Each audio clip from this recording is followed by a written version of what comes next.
night. You ever have one of those nights where you in the middle of the night, you just have a nutty thought come into your brain?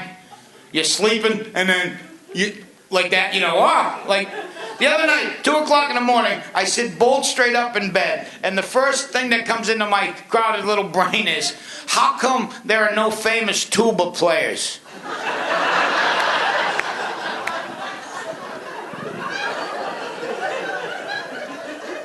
Kind of a thought is that to have? And then I started thinking about it. How come there are none? I'll give $20 to anybody right now who can name a tuba player that someone else in the room goes, oh yeah, he's good.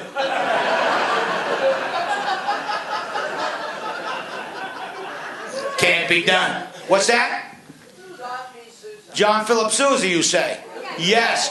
Invented the sousaphone, not the tuba. Aha! Not the first time I've done that joke, man.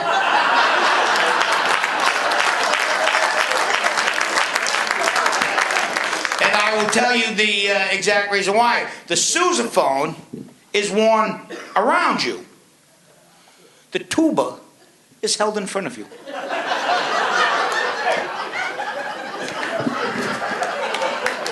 A silly distinction, I agree.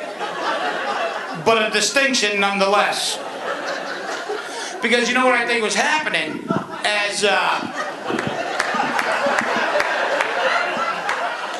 marching bands became more popular, or less, people were trying to, you know, they were getting into their tubas, you know what I mean? And they were mixing them up. And then there'd be a fat guy, and they'd be squeezing into a skinny guy's tuba. And then there'd be a skinny guy with a tuba going, this is swimming on me. I can't march like this. So there was a lot of tuba-sized confusion. Ma'am, I work about 20 minutes a night. The whole rest of the day, this is all I think about.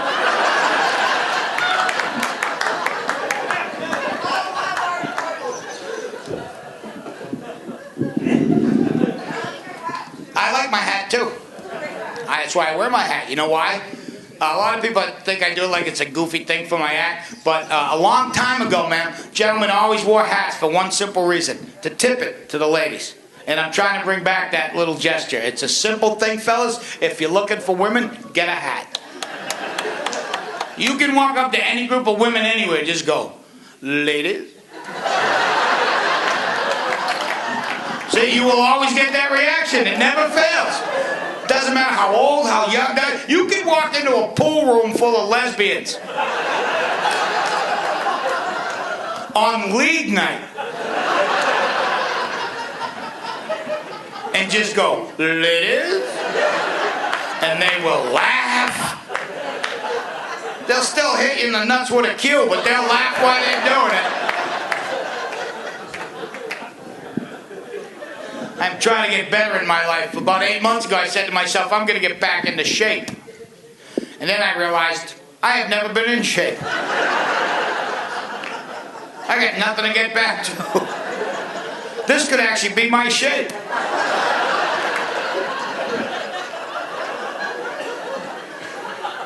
I went on a diet. In the first 2 weeks, I lost no weight at all. I actually lost height.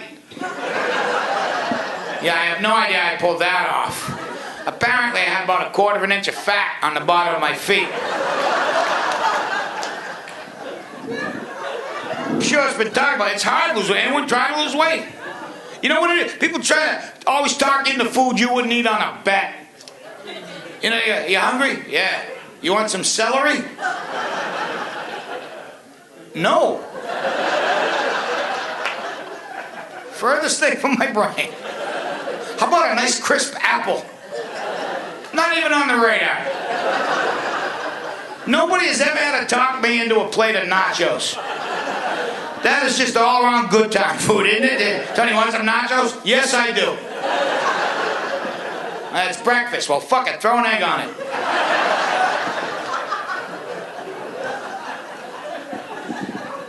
And I'm not going to get all preachy, but you know what one of the hardest things in the world to do is? Has anyone tried to offer anyone a donut recently? It is the hardest thing in the world. No one can just say no. They're gonna give you 20 minutes on how shitty they are for you. Yeah. You're still eating donuts? Yeah. I was gonna eat this very one and I offered you one. You want it? Oh. You know how bad they are for you? Yeah, I'm pretty sure I do, yes. Yeah, it's a big fried hunk of dough with sugar on it. There's no way to slice that good. I was just gonna have it and go about my business. You know, either take the donut and shut the fuck up. Or don't take the donut and shut the fuck up. You got two options. Both of them include shut the fuck up.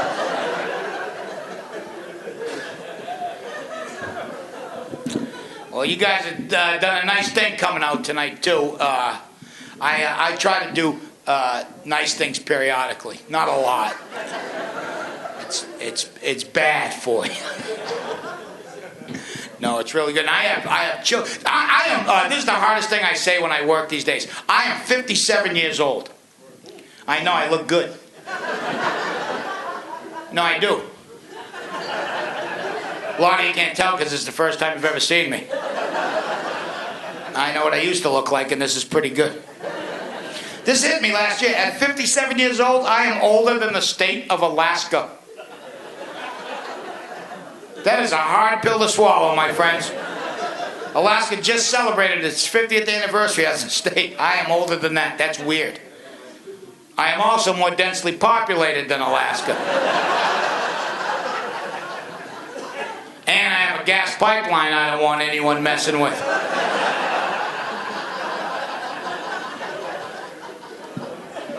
Did you see this new thing? And I'm not going to get preachy again, but did you see this thing while I was thinking about this? They got this law in Arizona now where you can ask people for their papers randomly.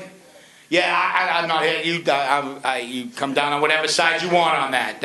I'm all for states' rights.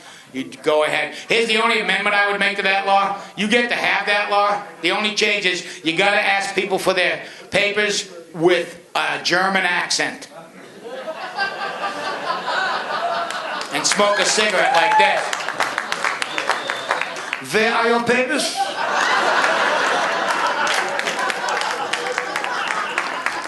You must have your papers. Herb, I have known you for 15 years. Things have changed, Hector.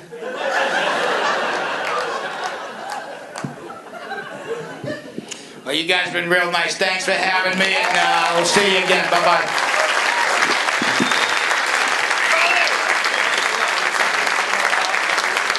Tony V! Keep it going, all the other comments. Mike Pryor. Ken Rogerson. Jim Loletta. George McDonald. Joey Carroll. John David. Jessica Cassiano, who's not here, and Jimmy Tingle. Art Connie. Audrey Meadows. You folks have been great, man. Thanks for coming out, man. Woody Giesman! Thank you all so much. Good night. We'll see you again next year. Drive safely. And happy holiday.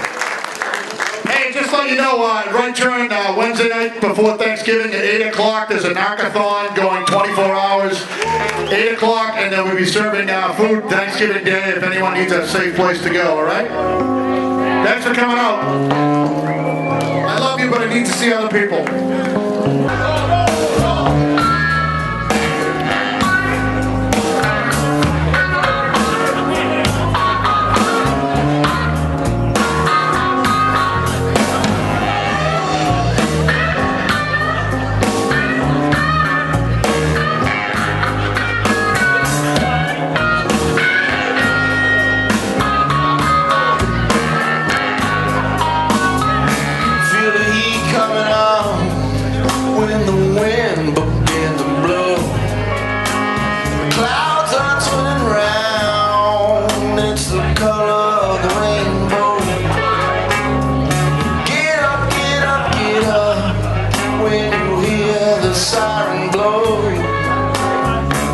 grab the one you love.